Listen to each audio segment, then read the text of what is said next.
یه شب مثل هر شب بحثمون شد. جدایی نبودش قصدمون رک، ولی خب جفتمون غرور داشتیم. من از جسارتم، اونم که بچه بود. خوب گفتم درست میشه، اولشه. خشت اول مهمه، این اول شعر.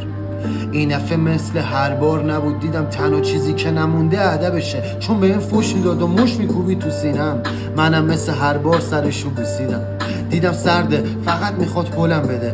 دیدم بله عشقشو من دوشیدن. چاره ای نداشتم، یا باید باهاش دعوا میکردم یا باید گردن میگرفتم که من لجبازی کردم. خب فایده نداشت وقتی میدیدم حرفاش میرفتن. من خودم برمیگشتم و پیشش هر بار میرفتم. دل من تنگ میشه ولی خب صبورم. 1000 بار تصمیم گرفتم که برم نمونم. 1000 بار بهت گفتم هی به من نگونه، ولی این بار نبگو. اگه گفتم برگرد پلو من، آخه هی هوایی میشم که بهت زنگ بزنم. اگه زدم این بار تو بکن دست بسرم. گوشیو بده یکی بهم بگه جا مونده، اگه دیدمشون میگم بهتون زنگ بزن.